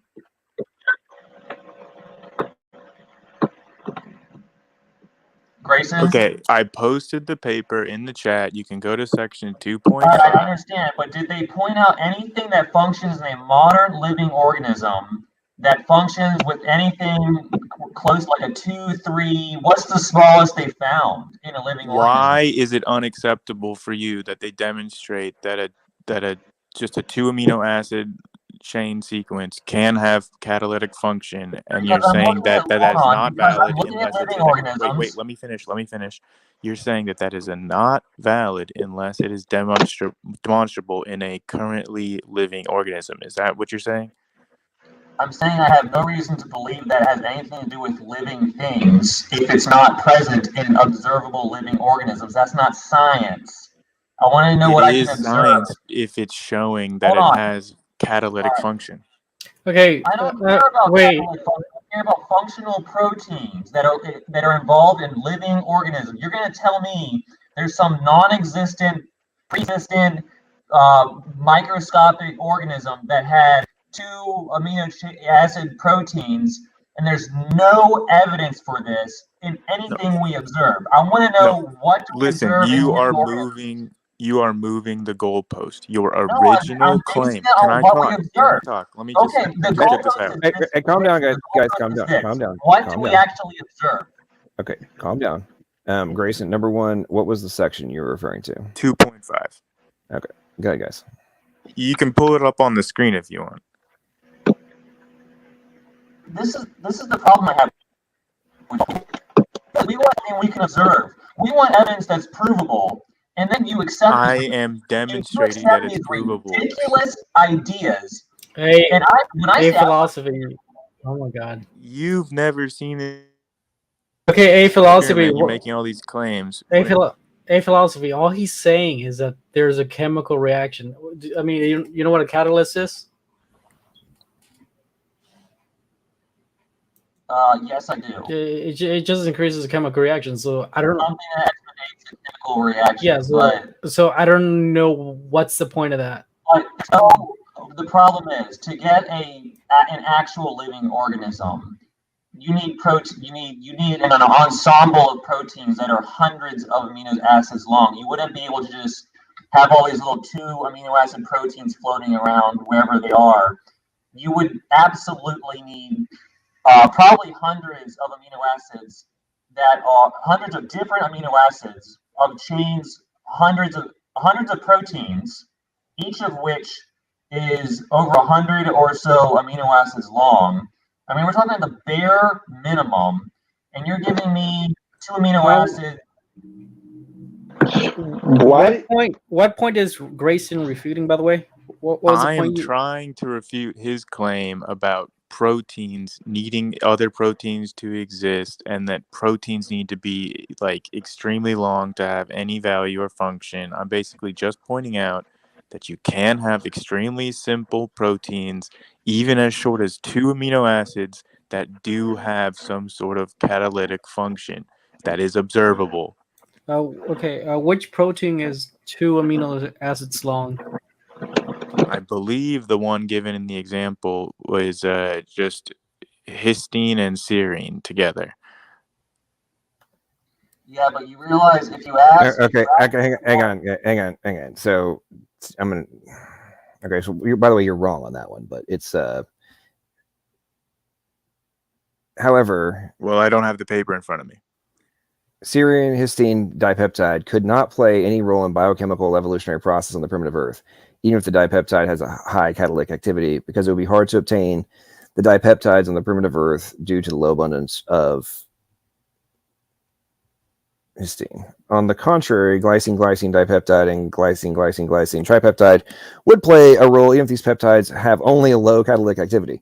The low activity of the simple peptide catalyst is out of the question because it is sufficient for synthesis of organic compounds in the absence of any effective proteinous catalyst on the primitive Earth. And then it goes into like this would have to be done with heating and drying processes, all that sort of kind of stuff. Okay, so that's showing that exactly what A was claiming about proteins needing other proteins is not the case. He's saying in that example, he just said that a glycine doublet or triplet. Grayson, what Anthony was referring to was recognized functional proteins, and the having a glycine dipeptide, nobody actually recognizes that as a functional protein. He just said it just said in the article that it had function. Let's say I wanted proof that a space shuttle could arrange itself naturally, and it needs all these electronics and stuff, and you find like a sheet of scrap metal that forms, and you're like, see, we have scrap metal. If enough of this piles up, we might get a space shuttle that flies to the moon. That's how stupid your argument sounds to me. Really, it does. All right. Well, that's just how it sounds to you. I don't think that's actually an analogous. You shouldn't engage things like that. All right. Well, Nuke, I referred you to, if you really want to understand how bad the mathematics are for your position, where you think proteins can just randomly evolve in the history of life. Which we just showed they can. No, you didn't. But if the proteins are very short, then they can easily. Have you ever read any books by intelligent design proponents, Nuke? No, you're talking about the like. Are you asking me if I read any proponents of? No, I didn't.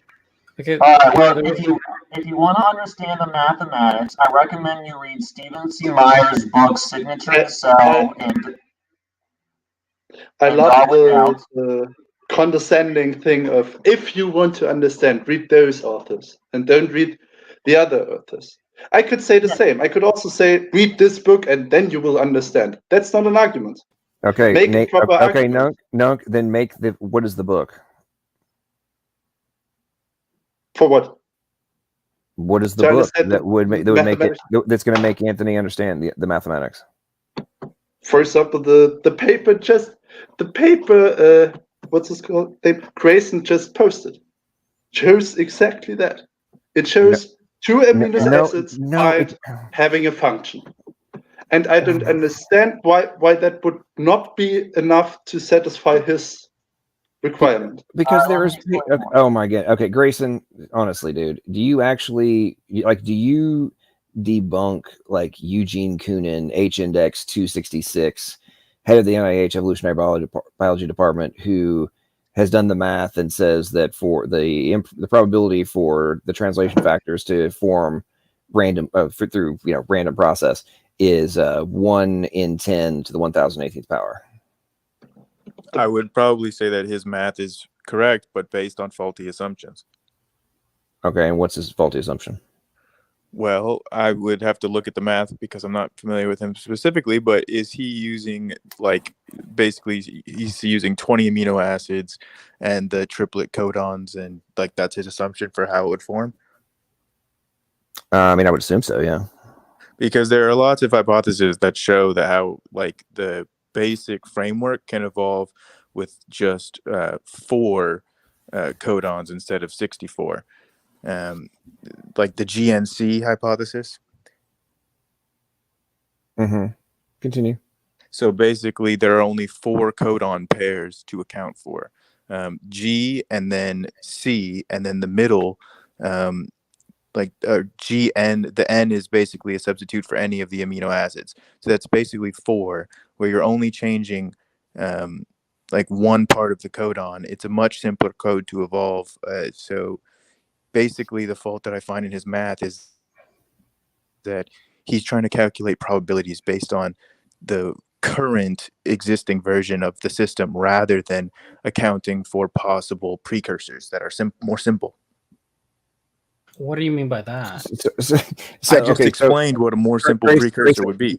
Do you still not have? Don't exist by in any form. There's no evidence that these precursors existed. None in the purpose record. is just to show that it's possible. I mean, not that this is 100% the way. Yeah, somehow these extremely simple life forms, which just form from natural don't exist at all anywhere.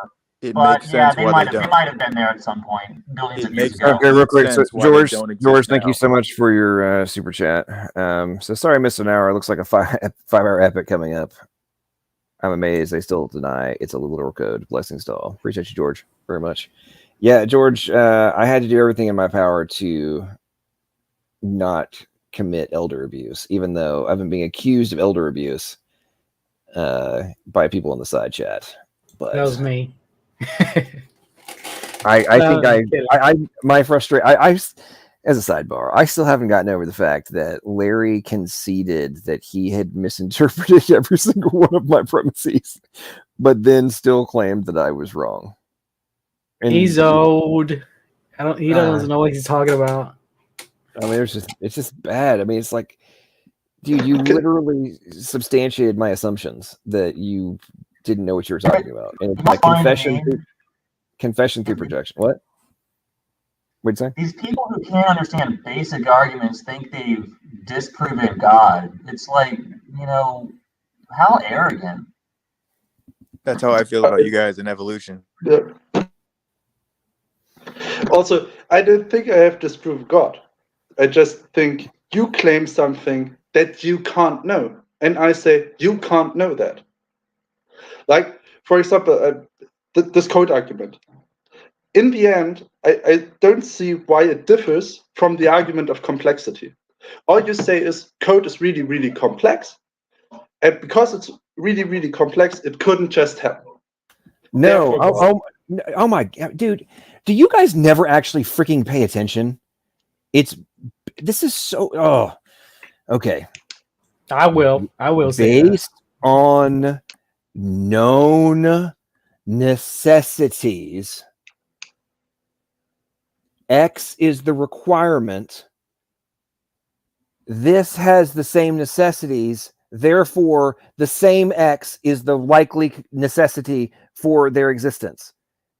Like, this is based on known factors, not just it's complex, therefore God. This is based on known necessities for things with the exact same factors. Like, how difficult is this for you guys to comprehend? That's like, why I brought up the example of a chemical bond. Oh, fuck's sake. Dude.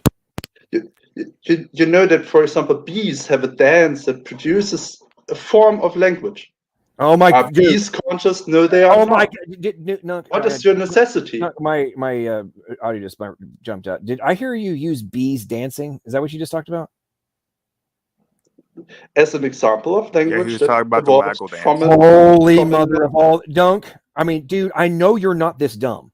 Does the bee have an underlying necessity of code and a complete communication system and a plethora of other functions that are necessary prior to any freaking bee dancing taking place? Yes, of course, you have to have a bee to have dance. So why in the flying F? I mean, it blows my mind that Evo atheists on YouTube continue to use bees as somehow a defeater for the necessity of the root code. It is so dumb. It is so dumb. It's not a defeater of the root code. It's the defeater dumb, of why you needing a consciousness. Dude, because your ultimate claim is you need for a code to exist, you need consciousness. Nunk, is the bee an intelligent agent? I wouldn't say so. Oh, okay. You're gone. If you don't think the bee is an intelligent agent, then you're too freaking stupid to even be in this conversation. I can't say it. I mean, the bee wouldn't be there unless the genetic code in the bee existed. So it's really a horrible argument. I mean, I have heard that argument so many times. It is driving me up the freaking wall. Are people actually, Grayson? Please tell me you're not that dumb as well. I'm not that dumb. Okay, awesome. They're not dumb. They're delusional. Well, I don't think I don't think the guy understood why a signal theory is it's contradictory. I can't take it. I cannot take it. It blows me away how this is like an ongoing talking point. Yeah, look, the lies are going to reach people before the truth gets to it. Everybody's going to buy the lies. So there's no point in getting mad. I can't take it. I mean, Well, it's kind of shocking that people fall for these Well, they got notions. Well, they got very good propaganda. I mean, they control the schools. They control academia. Well, then again, they have an infrastructure for their propaganda, and you guys don't. That's exactly right. It's programmed when people are too young to question it. When they're not really asking these questions, it's I mean, it's even in the shoved in media. their mind. It's And, cool. It's cool to be atheist. It's cool. It's hip to be atheist. I mean, the same thing could also be applied to religion, right? I mean, you're taught religion at a very young age. It's not hip at all. It's in the media. It's portrayed as grumpy old people who are like bigoted and ignorant. Yeah, I was going to tell a story earlier about when I was in high school biology. They taught the Miller-Urey experiment, and how it basically just demonstrated right there on the spot how life could come about. And my biology teacher said, "Yep, thanks to Miller-Urey, we basically know how life arose." And when you actually look at the Miller-Urey experiment, it's a horrible failure for the abiogenesis position. It really is. It's just how they present it. They lie to you. They literally lie. Hey, is A's philosophy cutting in and out for anybody else or just me? Yeah, he's staticking a little bit. Yeah, a little bit. Yeah, I'm sorry about that. I have a bad connection. Nung says it's pretty easy. Nung says, yeah, it's pretty easy to call someone who makes an argument you don't like a troll, so you're allowed to throw them out. Nunk, no, I'm throwing you out because I know from previous conversations you're not this stupid. So you're obviously being a troll if you're somehow claiming that bee dancing defeats the intelligent agency for code. Like it's just dumb. It's I got two words. Well, I got two words for you, LPP. Enigma machine. I know. Well, I think maybe, I mean, because you were just using the argument that a bee would be considered an intelligent agent if it's coming up with this waggle dance language. But I think maybe like a better example in the biological world might be like the types of communication that occurs in plants between like their root systems. If you're more familiar, I mean, I don't think anyone would really call the tree itself an intelligent agent, but then I would assume that you just go back to saying that it was that plants were created this way by God to have this intelligent language, and they didn't evolve it themselves. Well, I mean, that'd be my guess. What they're clearly identifying inside of both bacteria and plants is that there's clear communication systems and signaling that's being sent and received, and then modifications are being made based on preceding information and communication methodologies, right? Yeah, so I don't understand why you would even bring that up, because it in fact just further substantiates my point. Okay, the very fact that plants can have memory, it pretty much is kind of defeats any it's the freaking word I'm looking for. Any objection from the plant position. Like, so you're just saying that plants are intelligent? Yeah, they have memory. There's this scientist who did an experiment. She would drop the plant. First the plant is I don't know what's the name of the plant, but it would close its leaves if you're like I'm not sure if you know the name of it, but if you get your hand near it, it closes its leaves because it senses you get near it. So what this lady did was like pretty much train the plant. She would like drop it and the plant would like react to it, but after a while the plant stopped reacting to it being dropped, so it wouldn't close its leaves anymore because now it had this in its memory. So she waited for like a couple months and did it again, and it remembered this, so it wasn't reacting to it being touched or dropped.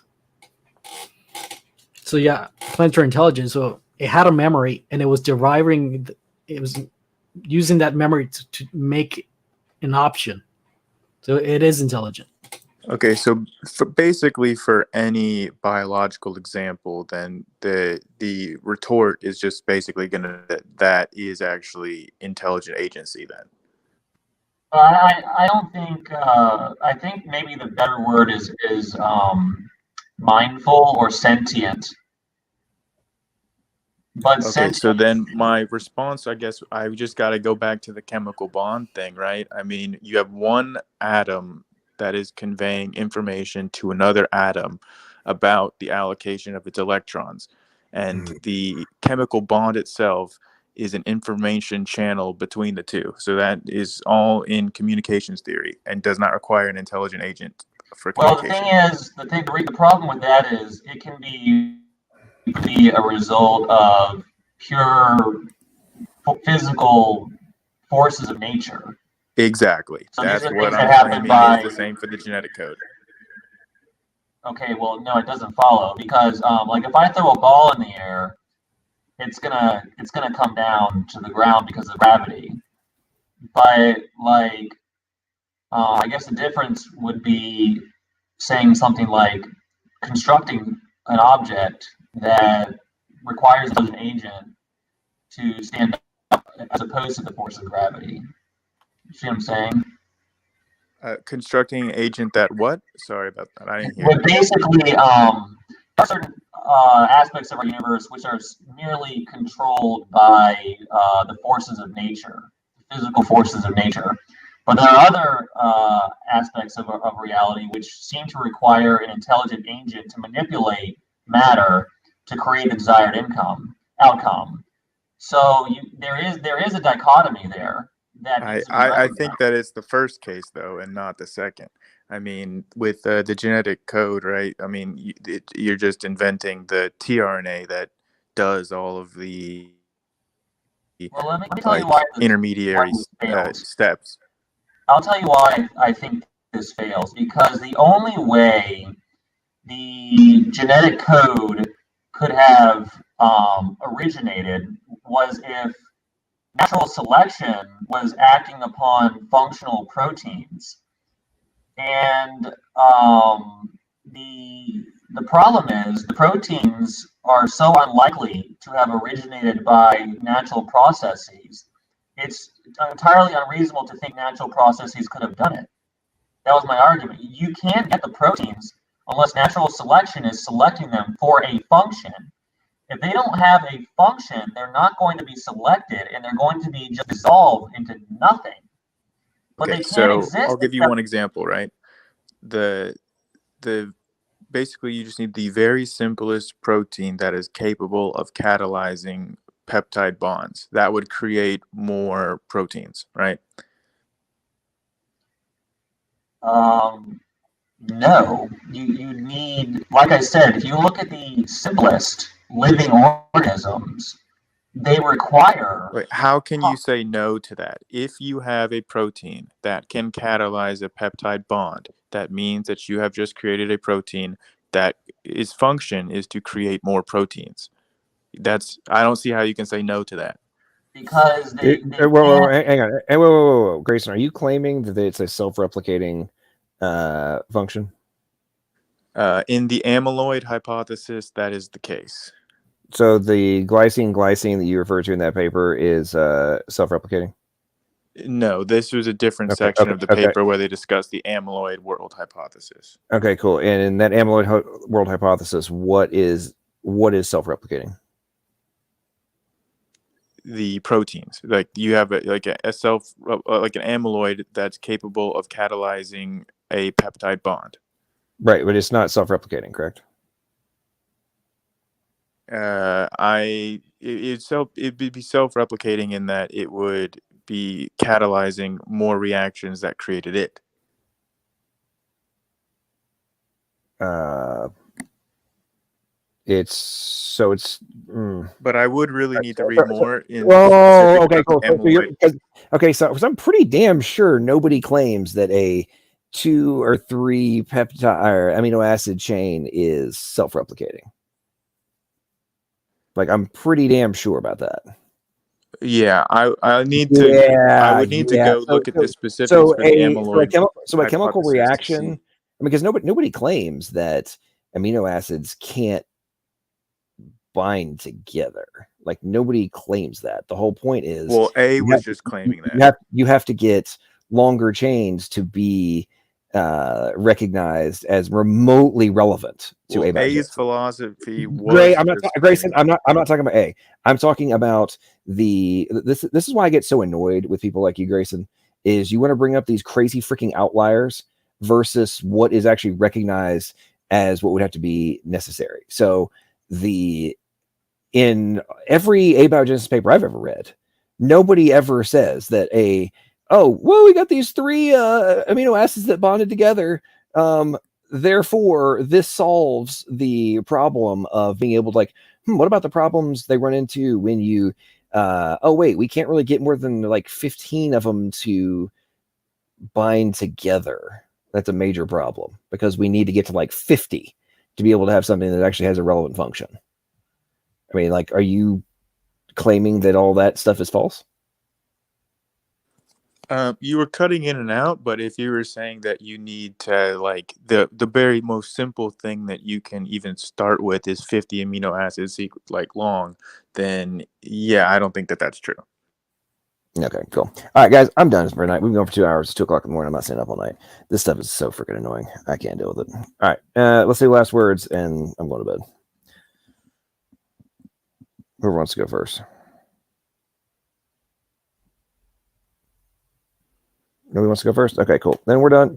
Great talking with everybody. Appreciate it. Once again, another Evo atheist has been proven beyond all doubt to not know what the hell they're talking about. It's astonishing to me. I get told over and over again, I'm clickbait, don't know what I'm talking about, my arguments are false. And then when you actually break it down with the individuals face to face, they don't even understand what the argument was, nor the foundational substance of it, and yet claim that I'm the one who is out to lunch. It's truly fascinating. It proves beyond all doubt that Droid C and AFLPC are actual conditions plaguing the atheist world, and it's truly astonishing. Anyway, folks, hope you have a great night. Appreciate everybody joining. I hope that as you contemplate the pieces of evidence that are available to you according to the ultimate necessities for your existence, that you will use your brain and come to a logical, plausible, and probable conclusion. Have a good night, everybody.